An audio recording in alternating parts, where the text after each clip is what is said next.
Dalalka ay hoggaamiyaan dumarka ee ku yaala qaaradda Afrika, gaar ahaan dalalka Namibia iyo weliba Tanzania, oo ay hoggaamiyaan haweenka kale ah Samia Suluhu Hassan iyo weliba Nangolo Mbuba, waxa ay markaani wajahayaan xaalad diblomaasiyadeed oo kala duwan.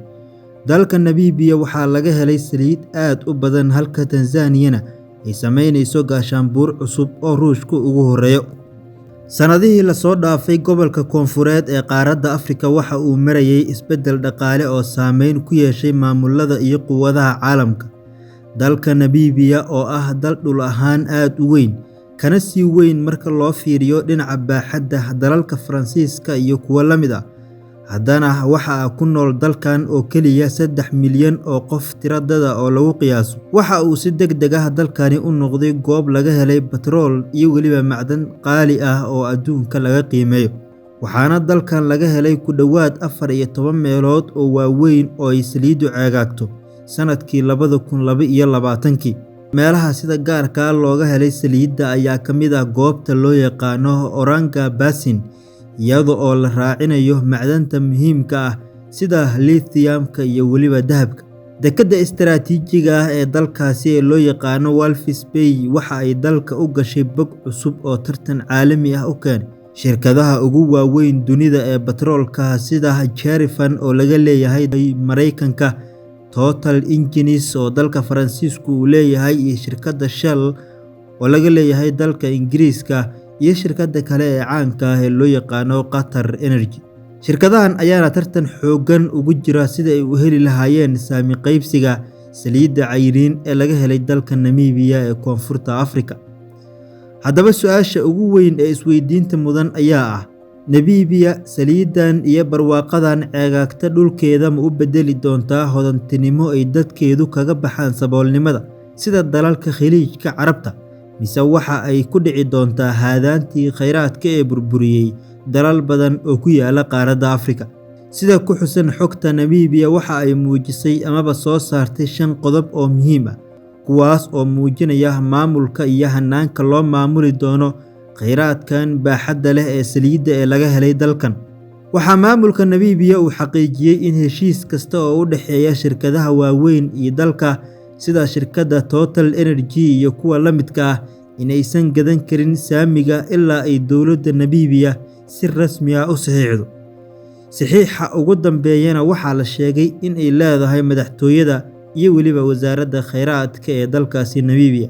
Waxaa sidoo kale ka mid ah qodobada xasaasiga ah in la yagleelo sanduuq lagu kaydiyo dakhliga ka soo baxa kheyraadkan, iyadoo marka ugu horeysa 300 oo milyan oo dollar la dhigi doono sanduuqa ka hor inta aan fuustada ugu horeysa ee saliidda laga soo saarin dalka Namibia. Heshiiskan ayaa dhigaya in macdanta lithium-ka lagu farsameeyo gudaha dalka inta aan loo dhoofin bannaanka oo aan laga dhoofin dekedda Walvis Bay ee dalka Namibia. Arrinta aadka u xiisaha badan ayaa ah heshiiskii ka dhacay bishii Agoosto ee sanadkii la dhaafay dalka Namibia, halkaas oo shirkadda Norway ee loo yaqaano Equinor ay ka gadatay saami dhan 17.4% saliidda laga helay dalka Namibia.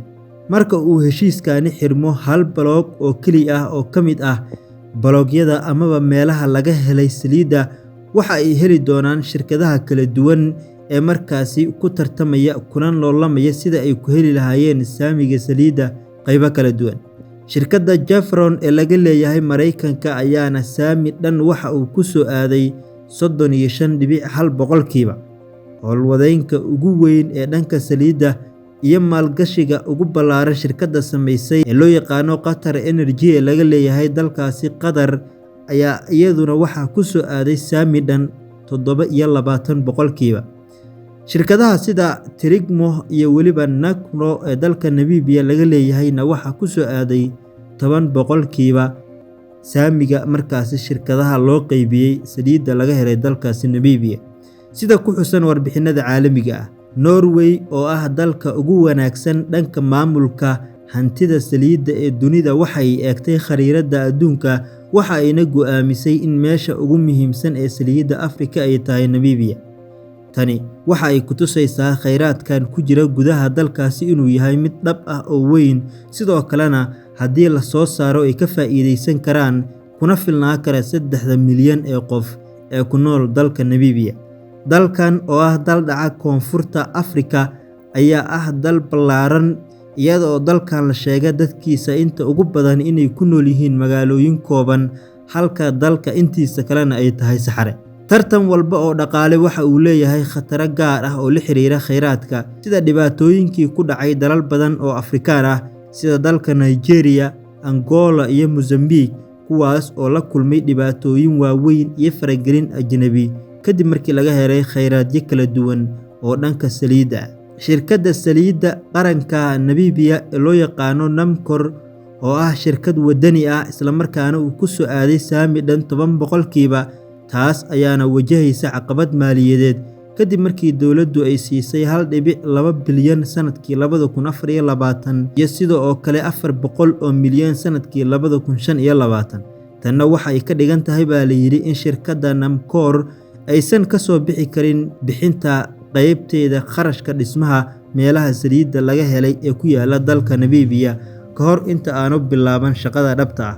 Dalka Namibia weli qayb kama ahan baa la yiri ama xubin kama ahan hay'adaha caalamiga ah ee korjoogteynta ku sameeya kheyraadka kala duwan, sida hay'adda caanka ah ee loo yaqaano Extractive Industries Transparency Initiative. Heshiisyada ay la gelayso dalalkan kala duwan iyo shirkadahan caalamiga ahna way adkaan doontaa ayaa la yiri in si degdeg ah loogu dhoofiyo dibadda ilaa laga helo hufnaan gaar ah, taas oo lagu tilmaamay hufnaan la'aanta jirta waxayna dhalisaa kororka musuqmaasuqa iyo in madaxda gudaha ay qabsadaan hantida dadka. Qorshahan ayaana lagu sheegay in hantida saliidda iyo batroolka uu toos u hoos keenayo xafiiska madaxweynaha. Tanna waxa ay wajihi kartaa baa la yiri in hal qof uu la gorgortamo shirkadaha caalamiga ah ee markaasi doonaya inay maalgashadaan dalkan. Kheyraadka saliidda ee dalka Namibia waxaa laga helay gaaska ceyriin oo ka badan baa la yiri kii la filayay, iyada oo la doonayo in dhowaan la soo saaro kheyraadka dabiiciga ah ee dalkaasi uu leeyahay. Haddii aan gaaskan dabiiciga ah loo bedelin baa la yiri koronto ama batrool kiimika ah sida bacrimiyaha lagu farsameeyay uraniumka iyo lithiumka, waxa ay noqon doontaa kharash la lumiyay halkii ay ahaan lahayd fursad dhaqaale oo ay dadku ka faa'iideystaan. Marka uu dal isku darsado nabadgelyo, xasillooni iyo weliba kheyraadka dabiiciga ah, waxa uu soo jiidanayaa maalgashadayaasha caalamka. Namibia waxa ay leedahay nidaam dastuur iyo deganaansho bulsho. Si loo guuleysto ayaa la yiri saliidda ilaa iyo horumarka Namibia waa inay dabooshaa ayaa la yiri shaqo la'aanta haysta dadkeeda ee gaaraysa 36%, taas oo keeni karta halis amni iyo nabadgelyo darro haddii mashruucani uu bilowdo, si markaasi looga badbaado faragelinta kooxaha hubeysan oo markasta ka faa'iideysta rabshada. Waxaa tusaale loo soo qaatay dalka Guyana oo ah dal yar oo ku yaala koonfurta Ameerika. Dalkan waxaa ku nool sida la sheegay dad ka yar 1 milyan oo qof. Waxaa dalkan sanadkii 2019 laga helay kheyraadka saliidda oo aad u tiro badan, waxaana sanadkaasi uu dalkani soo saarayay wixii ka dambeeyay 900,000 oo fuusto si maalinle ah, laakiin weli faa'iido ma uusan helin ilaa kontaraagu uu dhammaanayay. Guyana oo ku sabartay muddadii qandaraasku uu socday ayaana ka caawisay in shirkadaha dibadda ee markaasi ka shaqeynayay mashruuca oo markii hore geliyay meeshan lacag lagu qiyaasay tiradeeda 55 bilyan oo dollar ay markaani dib ugu soo celiyeen saami dhan 39.8% oo ku soo aadaysa dalka Guyana.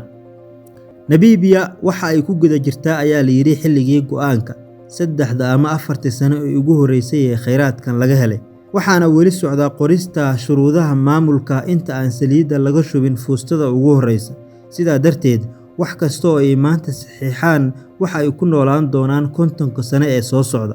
Sida gobolka Saaxil uu Afrika u tusay soo celinta madax-bannaanida siyaasadeed, Namibia waxa ay leedahay fursad ay Afrika ku tusi karto dib u soo celinta madax-bannaanida dhaqaale, iyadoo lagu qiimeyn doono sanadaha 2026 laga bilaabo ilaa sanadka 2030. Dhinaca kale, dalka Tanzania waxaa ka socda arrimo kala duwan, iyadoo madaxweynaha dalkaasi Samia Suluhu Hassan ee dib loo doortay ay wado gaashaanbuur kala duwan oo ay samaysanayso, iyadoo dalalka ugu awoodda badan caalamka ay midba mar la safanayso. Waxaa kulamadeedii ugu dambeeyay ee booqatay dalka Ruushka, iyadoo halkaasi kula kulantay madaxweynaha dalkaasi Vladimir Putin. Sidoo kale dalkeeda waxaa ka socda mashaariic kala duwan oo ay hirgelinayaan dalal kala duwan sida dalka Shiinaha oo mashruuc 2.7 bilyan oo dollar ay ku kacayso ku bixinaya khadad tareen oo laga hirgelinayo dalkaas.